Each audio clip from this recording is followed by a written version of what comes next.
We'll close off the press conference now. Appreciate your words this morning, Rocco, and all the effort that you have put into this statement of claim. I know this has been an incredibly challenging endeavor because of the complexity of it, but it's important for Canada, it's important for Canadians to reclaim their rights and freedoms, and it's important for our governments to be held accountable.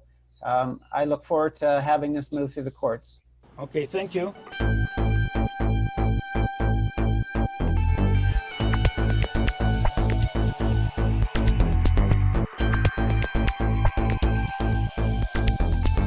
Good morning, everybody. Thank you for joining us this morning. This is an important day in Canada. This is the day that we announce our holding the Government of Canada, the Government of Ontario, the Municipality of Toronto, and various agents of the government to account for the measures that they have imposed upon Canadians. Good morning to everybody. My name is Rocco Galati, and I spell it R-O-C-C-O-G-A-L-A-T-I. 8 plaintiffs, 9 including Vaccine Choice Canada, on Monday, July 6th, filed a constitutional challenge to the COVID measures, both at the federal, provincial, and thirdly, the municipal level. In essence, what the plaintiffs are seeking is declaratory relief from the Superior Court that both the federal and provincial Prime Minister and Premier have effectively dispensed with Parliament and are ruling through the pretense of royal prerogative, which has been unconstitutional since 1689 after the English Civil War. Also, we are seeking a declaration in Ontario that the declaration of the emergency was contrary to the enabling legislation and does not meet the requirements of the enabling legislation to have been declared an emergency. We are also seeking a declaration that both the federal and provincial governments, in simply following the dictates and undisclosed dictates at that of the WHO, are infringing our constitutional right in that they've abdicated their constitutional duty to govern, which is a constitutional duty under our framework. We're also seeking declarations under the Charter that the measures taken breach sections 2, 7, 8, 9, and 15 of the Charter, and that self-isolation, social distancing, compulsory wearing of face masks, arbitrary and unjustified closure of businesses are unconstitutional in that these measures are, 1, scientifically, medically not based and not proven to be effective whatsoever. 2, they pose physical and psychological harm. And 3, they are extreme, unwarranted, and unjustified. And as such, they breach the Section 2 right to right of association, the Section 7 right to life, liberty, and the security of the person, Section 8 right to unlawful search and seizure, Section 9 right to arbitrary detention by enforcement officers, and Section 15 equality rights are breached as well by these measures. And the measures include, above and beyond what I just stated, the closure of schools, daycares, park amenities, and playgrounds, the discontinuance of access to education, medical, dental, chiropractic, naturopathic, hearing, dietary, therapeutic, and other support for the physically and mentally disabled, especially children with special needs, both physical and neurological needs. They have been left out in the wind with their families, not only suffering with these severe disabilities, but suffering from having to fend for themselves in this time. The plaintiffs also challenge any notion that's been bantered about and repeatedly suggested that it will be lawful or constitutional to mandate mandatory vaccines for the COVID-19. The plaintiffs and Vaccine Choice Canada resist the notion that it is constitutional to force unwanted and non-informed and non-consensual medical treatment on anyone, including a vaccine if one is developed for COVID-19. The plaintiffs also further take on the federal government to task and governments to task for what we call in constitutional law infringement of rights through omissions, through a failure to act. And in particular, the plaintiffs seek a declaration that the federal crown and its agencies and officials, including but not restricted to the CRTC, have, by glaring acts and omissions, breached the rights of the plaintiff to freedom of speech, expression, and the press by not taking any action to curtail what has been described by the UK scientific community as, quote, Stalinist censorship, particularly the CBC, in knowingly refusing to cover and publish the valid and sound criticism of the COVID measures by recognized experts, and that they further have failed to act to protect against such social media giants as Facebook and YouTube, removing postings even by experts which in any way contradict or criticize the WHO and government measures as, quote, misinformation, quote, contrary to community standards. And it is impossible to fathom how a world expert, including Nobel Prize winners, can be taken down from YouTube and Facebook because some functionary at Facebook and YouTube deems that expert opinion, scientific or medical opinion, as, quote, misinformation. This is a violation of every Canadian's right to Section 2 of the Charter by means of freedom of expression and the media. Lastly, we seek a declaration that the measures have a devastating impact on those with severe physical and neurological special needs, particularly children, and infringe Section 15 of the Charter. And this also includes the vulnerable elderly, who are 84% of the so-called COVID deaths dying in long-term care facilities, which have turned into a solitary confinement hell for those elderly. So 84% of everybody who has purportedly died from COVID is an elderly person in these long-term care facilities. We have also named the Canadian Broadcasting Corporation, CBC, as a defendant in this lawsuit. We have not named other media outlets because CBC is an exception in that it is a publicly funded public broadcaster pursuant to statutory mandate under the Broadcast Act set up by the federal government. And as such, my clients seek a declaration that the CBC, as a publicly funded broadcaster under the Broadcast Act, owes a fiduciary duty to be fair, independent, impartial, objective, and responsible in its news coverage and investigation of the, quote, pandemic and COVID measures, which fiduciary duty it has flagrantly and knowingly breached.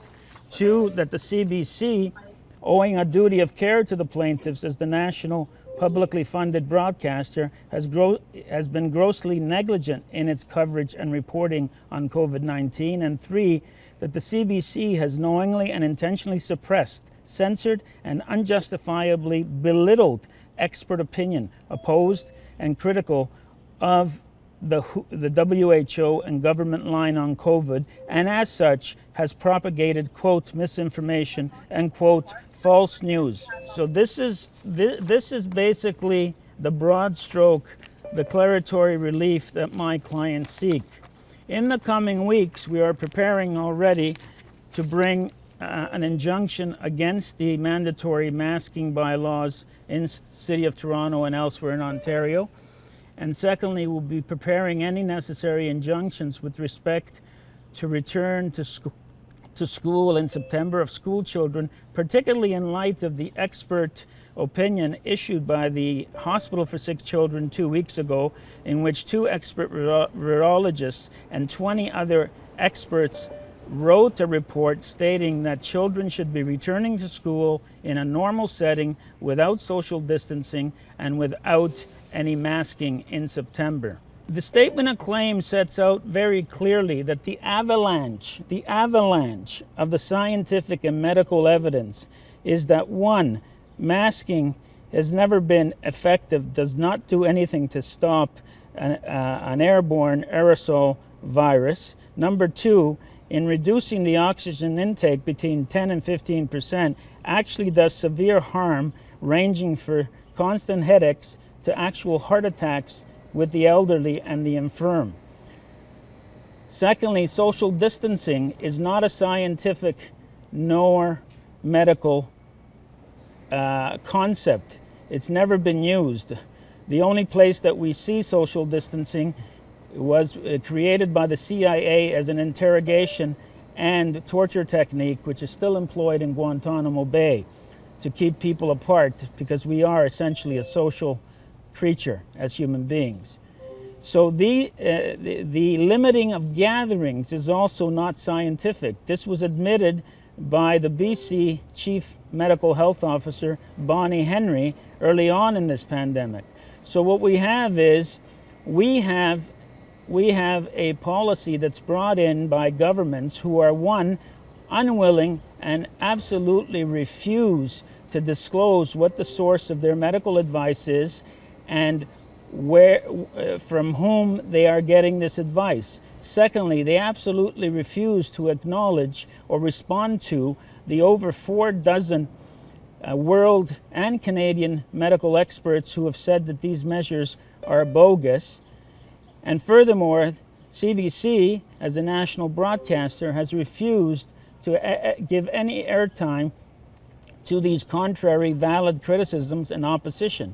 Last week, the New York Times published an article pursuant to a report signed and forwarded to the WHO by 239 world experts from 32 countries, setting out what my clients allege in their statement of claim with respect to the measures. So the government has essentially said, we're shutting Parliament. 2, you're going to do what we tell you, even though we're infringing your constitutional rights, and we're not going to tell you the substance of the advice we've gotten, nor from whom.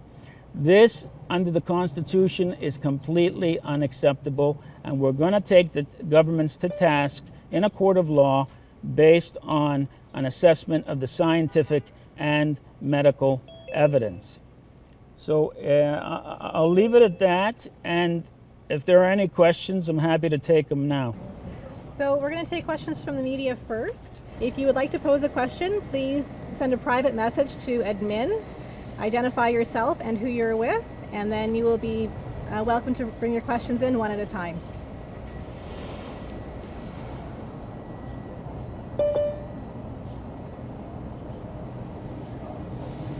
Are there any questions in? Not yet. I'm waiting for questions. Why is this not broadcast on the news? You'll have to ask mainstream media. Are there any questions from the media? Not that I can see so far. So, with the masks in Ontario, we're covering all of Ontario. Does that leave it open for other municipalities to join in as we go along, or is it just the ones that have mandated their masks now? The question here physically at the press conference was, with respect to masking, does the injunction cover other municipalities to be able to join in, or just the ones that pass laws now? We're going to be primarily specific to bylaws that have been passed, that have been pleaded in the statement of claim, but the net effect is that if whatever ruling comes down would be binding on other municipalities anyway. Ted, are there any questions in? Not so far. Okay. Stéphane? Est-ce que, Rocco, vous pourriez répondre à la question sur les injonctions? Il y a beaucoup de gens qui s'inquiètent sur le fait que le port du masque obligatoire dans les transports en commun, dans les commerces et tout ça. Pouvez-vous nous expliquer la procédure en français rapidement sur ce que vous allez faire pour les injonctions? Okay, I had a question here in French asking me to quickly explain the injunctions with the injunction with respect to masking. Dans les prochaines semaines, on va remettre à la Cour une injonction contre la ville de Toronto, les comtés de Windsor-Essex et Dufferin-Cambridge pour dire que les masques obligatoires sont contre la Constitution et qu'on lève les règles jusqu'au point dont ce litige se termine en cours. So if there are no other questions from the media, I'm not even sure if any mainstream media is even online, which is very distressing from a constitutional democratic point of view. I have never seen, here you have such a global crisis declared, imposed, slammed onto us, and every single mainstream media does not want to hear a single valid criticism. They won't even cover the only lawsuit filed in Superior Court against these measures on the Constitution. They have not single-handedly, but a group of select elites have in 4 months literally removed our democratic structures, removed our constitutional framework, neutered the court system. And so we may, and I say it unabashedly, are living in a very quiet but nasty dictatorship right now. I can't fathom this, that the media would censor valid criticism and not cover a constitutional challenge to these measures that are up front and center every day in a pornography of dumped statistics without any analysis or contextual analysis of what these statistics mean. Maybe they're just going to take the pleading and write a distorted, biased story on the litigation from the pleading and pluck out what they want. And I say to them, beware, because if you slander me or my clients, you'll be getting a lawsuit. If they want to be objective and fair, let them cover it from the comfort of their own closets. But if they misrepresent or slander this action, they'll be hearing from us. Rocco, Yes. Stéphane speaking. Stéphane, yes? OK. Pouvez-vous expliquer, Maître Galati, en français, Oui. ce qui se passe au niveau des médias mainstream OK. pour la couverture de cette cause qui est probablement une des plus importantes de l'histoire du Canada? Oui. I was asked in French to explain for the French audience about the media. Oui, aujourd'hui, hier, il y avait un avis qui était envoyé à tous les médias au Canada, malgré le fait qu'il y a plus de 1000 personnes sur cet appel de Zoom, il n'y a même pas un journaliste de Radio-Canada, au CBC, CTV.